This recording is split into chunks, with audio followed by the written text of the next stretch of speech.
Hindi na ako magawa ng 30%. So, magkano yung 30%? 18M. Sa wakas, after 1 month, eto na. Nagkasundo na ang asawa ko at ang architect na gagawa ng Grace Mansion. Yan sa Grace Family, bali ngayon yan, dito kami sa office ng Acento Builders. Siyempre ang gagawa sa Grace Mansion. So kasi nung nakaraang napakita namin sa inyo, medyo marami nang binago yung asawa ko dun eh. Halos lahat binago niya. So siguro hindi na nabago yung poste. So ngayon, titingnan natin kung ano yung itsura yan. So siyempre kasama natin si Bossing. Siya mo represent ng bahay. Ang baga na office. So eto nga pala yung final na floor plan ng Grace Mansion. Ito yung yung storage, 3.9 by 2.5. Yung 2.5 kasi, yan hanggang dyan yung 2.5. Tapos dalawa nito, yun ang storage room. Gano'n po bang kalaki yung maid's room? Yes po. Yung maid's room, ito sir. Itong yan. Siguro okay ng 3 sa dalawa. Ito yung ground floor. Ito pagpasok nyo, ito yung pagbababa kayo, yung parang prinsesa, malaking living area. Tapos yung request ni sir na game room, yung may bilyaran. Siyempre, mahalaga yan. Tapos, Boss, gusto ko sana yung game room, parang soundproof. pwede. Para pag kasi broken kasi para pag nag-o-open na. Binaligtad natin na dati na nandito yung kitchen tsaka yung dining. Ngayon nandito na siya sa may pool area. So ito, pinakita lang natin dito kahit 10-seater na dining table. Pwede tayo. Ang ating second floor, pagpasok nyo dyan, ito ma'am open to below to. Para kang dadaan sa bridge, makikita mo yung baba. Makikita mo rito yung baba. Oh. So makikita mo yung living area nyo. Mas maganda. Mga gano'n wala po yung room na yan. Laki yan? Sa kalahati nito, sir. Itong office, itong area.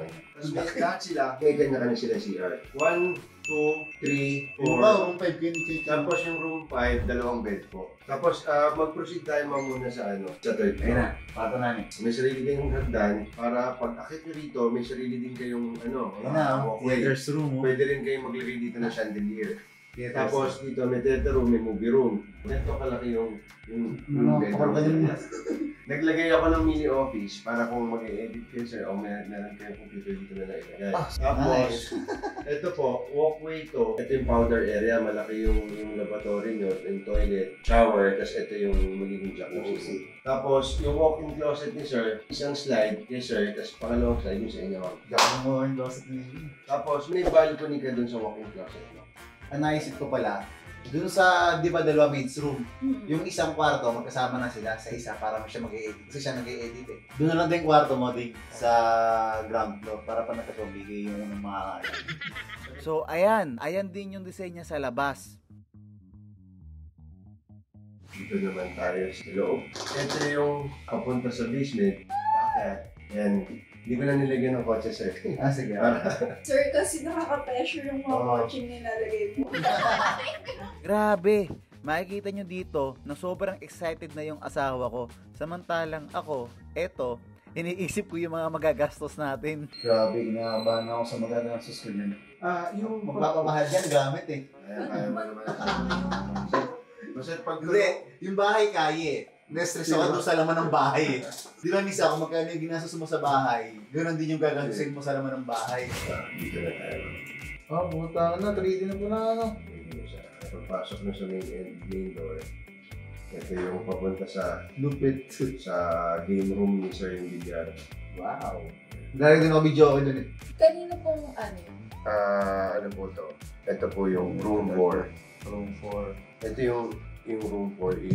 yung room 4 yung pinapatanggal. Po, tatanggalin natin. Mangyayari pag tinanggal natin siya, ma'am, isang hallway lang to papunta doon, tapos ito salamin na rin yun, Makukuha nyo na yung gusto nyo. Punta tayo sa dining area. Pag lumabas ka dyan, ito yung living area mo. Tapos yung swimming pool. Ayan, swimming pool. Lupit, no? Tubig na, baby. Tubig na. Dapat po ba close to? Hindi ba pwedeng open siya para may nandiyan yung Pwede naman po.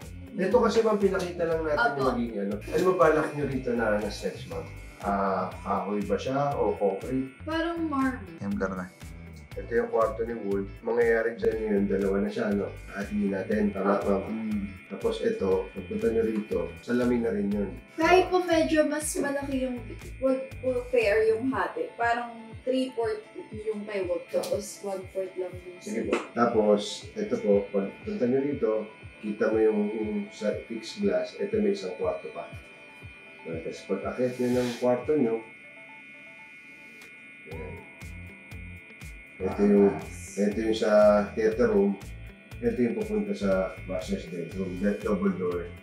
Bongga. Tapos dito, pwede kang maglagay ng chandelier kasi open siya sa akin. Okay, pagpasok sa kwarto, yan yung, may CR dito para pag gabi, kasi masyado siyang malaki, pupunta pa kayo doon. May naglagay ako ng parang maliit na powder dito. Kaya lang ang hindi ko na dito sa sauna. Nilalagay ba kayo ng sauna? Kahit maliit lang, para saan.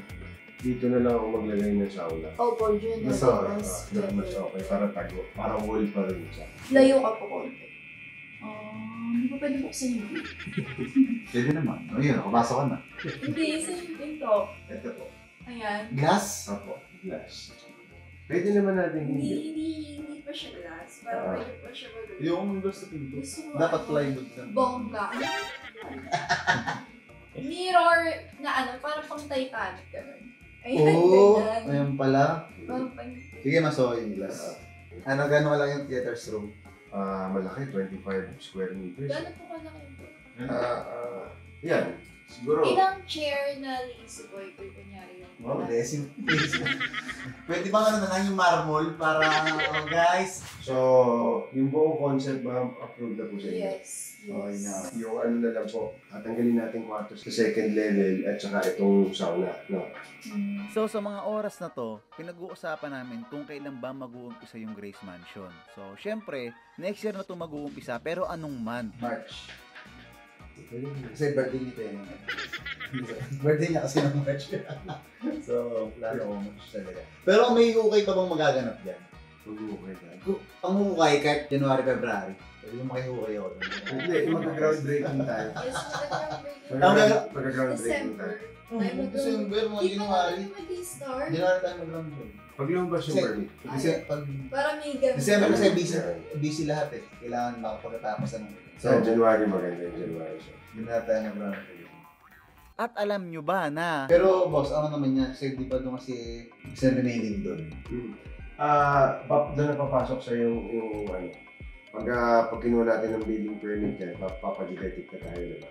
Tapos yung structural, kukuha na tayong structural engineer para sila mag-identify kung ano yung post, gano'ng laki ng poste, kung paano yung gano'n. Kaya, Pero meron na kayo nun. hindi, kakausapin natin si Tagaytay na. Meron na akong pinatanong na contact natin doon kasi para sila yung mag-identify kasi alam nila yung sa Tagaytay. Kasi iba yung sa atin dito, iba yung doon. Yung second step natin, Kasi baka mamaya pag mag-crack-crack natin. kaya yung magiging plano natin, magbabase sa kanila. Bibigay lang natin to. Kumbaga may design na sila, pati yung allocation ng poste, susundan na lang nila yun. ngayon eto na, nakita na namin at naipaliwanag na sa akin ng architect kung ano ba yung mga dapat gawin. Ngayon, magkano ba yung una kong kailangan bayaran? Yun, so ngayon, bali, ito ang usap ng aking ni boss. Kasi mas lumaki kasi yung bahay eh. No boss, di ba? Yes po. So, mas lumaki siya kung kumpara sa dati. Ayun. So, papalo talaga siya ng 50 to 60. So, ngayon, kailangan ko, hindi man ngayon, so siguro sa mga susunod na weeks na buwan. Pag na okay na lahat, pag mag-umisa na, sila ako mag-doon ng 30%. So, magkano yung 30%? Pag kunwari, sa 16 million natin mga 18M. So, okay lang pag doon ng 18M. Plus, dun sa 16M, wala pa yung gamit doon. Wala pa po. Ang dami pong sinabi nila. Yung grand piano nyo pa. Doon pa lang sa Lazy Boy, parang na sa Theater room magmamahal dyan, tingin ko ano eh, yung mga Yes, ano. dito, cortina, mahal din yun. Kasi yung friend ko, si mga gago, naka 1.2 million siya sa cortina. Mahal talaga ako. Ay lalo pa po ito, sir. Puro sa lamig tayo. So, yun lang.